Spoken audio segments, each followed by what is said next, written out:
बेटे ऋषि के माथे से टपकते हुए पसीने को देखकर सविता की हालत खराब हो गई। ऐसा आज पहली बार नहीं हुआ जब ऋषु नींद से घबरा कर जागा है।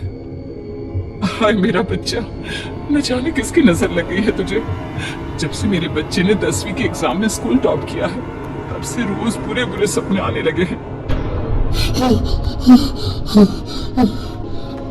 हाँ माँ, मैंने आज फिर से एक काले साए को देखा। वो यही मेरी आंखों के सामने खड़ा था। माँ, मुझे बचा लो माँ। वो मुझसे कह रहा था कि मुझसे बदला लेगा। माँ कहीं ये प्रशांत।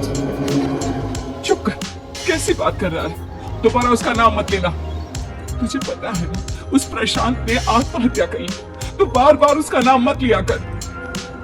मम्मी, क्या सच में प्रशांत ने आत्महत्या की थी? चुप कर, बहुत सवाल पूछता है आजकल। और फिर रात के बाद सविता के पूरे घर में एक अजीब सा काला धुआं छाने लगा। गहरी नींद में सोई सविता की जैसे ही आंख खुली उसका दम घुटने लगा। वो दौड़कर ऋषु के रूम की तरफ गई जहां उसके दरवाजे पर घूमती एक काली परछाई देख वो बुरी तरह से घबरा गई। कौन है वो? कौन है? सामने आओ।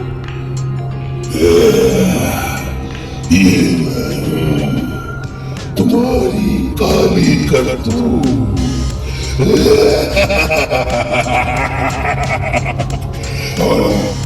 अब मैं तुम्हारे बेटे को ले जाने आया हूँ।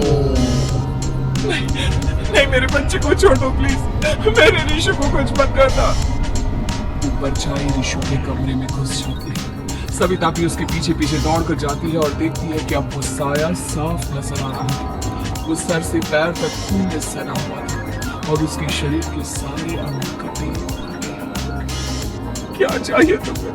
तुम जो बोलोगे मैं करूंगी, लेकिन मेरे ऋषु को छोड़ दो। उस परछाई ने ऋषु को गर्दन से पकड़कर दीवार के सहारे हवा में उछाल दिया। ऋषु जोर जोर से चिल्लाने लगा। माँ बचाओ मुझे, बचा लो माँ। ये मुझे मार डालेगा। माँ मुझे बचा लो माँ। नहीं, ऐसा मत करो। मुझे मार दो लेकिन मेरे बच्चे को छोड़ दो। मैं तुम्हारे आगे हाथ जोड़ती हूँ।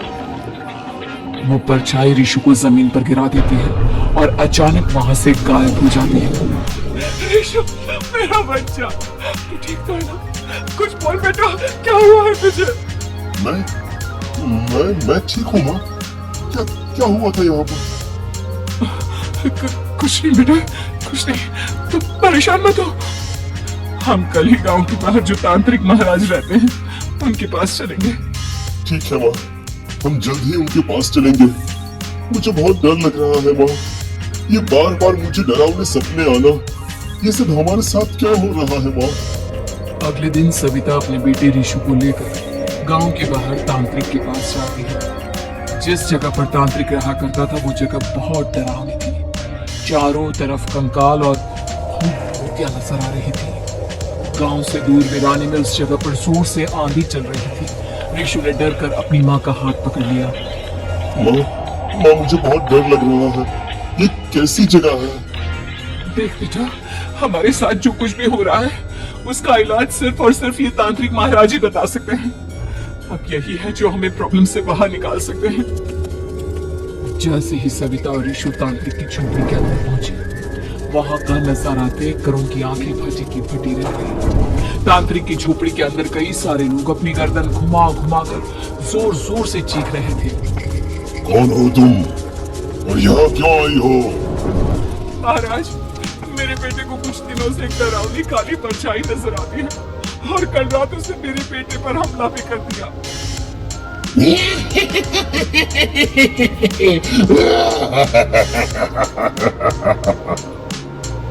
मम्मी हमें यहाँ से चलना चाहिए। ये जगह मुझे ठीक नहीं लगती। नहीं बेटा, ऐसा नहीं करते। रुक जाओ, 2 मिनट के लिए रुक जाओ। क्या कहा? काली परछाई? तुम्हारे बेटे पर किसी काली परछाई ने हमला किया? हाँ महाराज, वो कह रही थी कि वो मेरे बेटे को कुछ कर देगी। कोई उपाय बताइए महाराज, मेरे बेटे के साथ कुछ गलत नहीं होना चाहिए। तुमने किसी दूसरे के साथ गलत किया है तो तुम्हारे साथ भी गलत होकर ही रहेगा। तुमने किसी की जान ली है, किसी को मार डाला है तुमने। नहीं महाराज, मैंने ऐसा कुछ नहीं किया। मैंने किसी की जान नहीं ली। मुझे कोई उपाय बताइए। लगता है तुम इतनी आसानी से नहीं मानोगी। मैं तुम्हें अभी उस काली परछाई से मिलवा देता हूँ और वही सारा सच तुम्हारे सामने लेकर आएगा। हाँ? सविता और ऋषु ने डर के मारे अपनी आंखें बंद कर ली। तभी अचानक तांत्रिक की झोपड़ी में अजीब व गरीब आवाजें गूंजने लगी। सविता और ऋषु बुरी तरह से कांप रही थी। आंखें खोलो और अपने सामने देखो। क्या यही है वो जिससे तुम कल रात को मिली थी? बताओ मुझे। हाँ, इसने कल रात मेरे बेटे के ऊपर हमला किया था। ये उसी लड़के की भटकती हुई आत्मा है जिसे कुछ दिन पहले तुमने मार डाला था। मम्मी ये महाराज क्या कह रहे हैं? क्या सच में आपने किसी की जान ली है? किसी को मार डाला है? अगर हाँ तो बताइए ना मम्मी, किसको मारा है आपने? किसको? तुम्हारी माँ इतनी आसानी से सच नहीं बताएगी बेटा। इसने एक बच्चे की जान ली है। कहीं उसका नाम प्रशांत तो नहीं महाराज? वो मेरा दोस्त है, मेरा मतलब मेरा पड़ोसी है। सही पहचाना। देखा सविता, तुम्हारा खुद का बेटा भी जानता है कि तुमने किसी के प्राणों की बलि चढ़ा दी और इसीलिए अब उसकी बुरी आत्मा तुम्हारे घर में भटकती है। मुझे माफ कर दीजिए महाराज, मुझसे बहुत बड़ी गलती हो गई। प्रशांत हमारे पड़ोसी का बेटा था।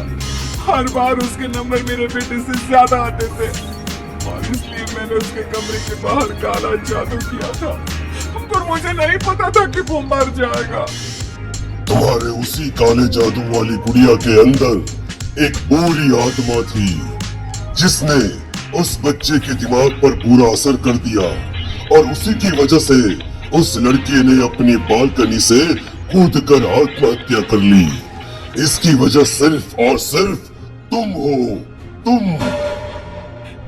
नहीं महाराज, जो कुछ भी हुआ मुझे नहीं पता था कि प्रशांत अपनी जान दे देगा। प्रशांत की आत्मा इस वक्त तुम्हारे सामने खड़ी है, हमसे बात करना चाहती है। बोलो क्या कहना चाहते हो? मैं जीना चाहता था, बड़ा होकर कुछ बनना चाहता था। आपके बेटे से मुझे कोई परेशानी नहीं थी। अरे वो तो मेरा अच्छा दोस्त था।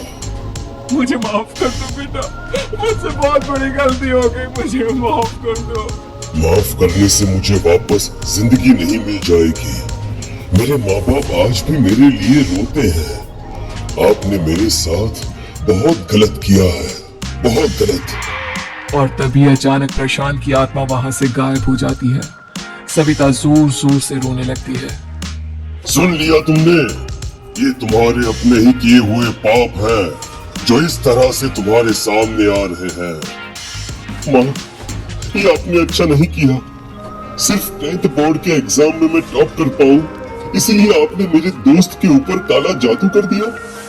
नहीं मम्मी नहीं, अब हम कभी खुश नहीं रह पाएंगे, कभी नहीं। मेरे दोस्त की आत्मा को कभी शांति नहीं मिलेगी मम्मी, कभी नहीं। लेकिन मैंने जो कुछ भी किया सिर्फ तुम्हारे लिए किया।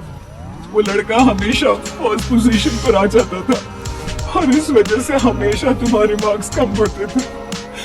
मैंने तो सिर्फ उस पर एक छोटा सा काला जादू किया था बेटा। मुझे क्या पता था कि उसका ये नतीजा निकलेगा। जिस गुड़िया को तुमने उस लड़के के कमरे के दरवाजे पर लगाया था, दरअसल उसके अंदर एक बुरी आत्मा का प्रवेश हो गया था, जैसा कि अक्सर काला जादू करते समय हो जाता है। मुझे अपनी गलती का एहसास हो गया है। मैं प्रायश्चित करना चाहती हूँ, आप बताइए मैं क्या करूँ? प्रशांत के घर जाकर उस काली गुड़िया को वहाँ से निकालकर यहाँ लेकर आओ। मैं उसे आग में जलाकर राख कर दूंगा और उसके बाद प्रशांत की आत्मा को हमेशा के लिए मुक्ति मिल जाएगी। अगली रात सविता चुपचाप अपने पड़ोसी प्रशांत के घर जाती है। प्रशांत के माँ बाप प्रशांत की मौत के बाद उस घर को छोड़कर हमेशा के लिए वहां से चले गए थे।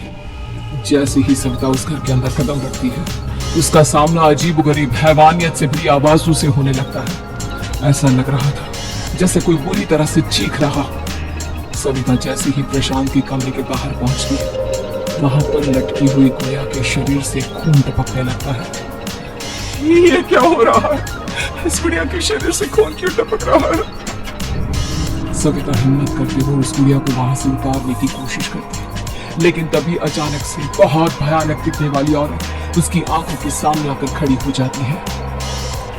मैं यहाँ से कहीं नहीं जाऊंगी, और अगर तूने मुझे यहाँ से हटाने की कोशिश की तो मार डालूंगी मैं तुझे। नहीं नहीं, मुझे तुम्हें यहाँ से ले जाना ही होगा, नहीं तो मेरा बेटा, उसकी जान को खतरा है। मैं तुम्हें नहीं छोड़ सकती। अगर तुम्हारे अंदर हिम्मत है तो मुझे इस घर से बाहर ले जाकर दिखाओ।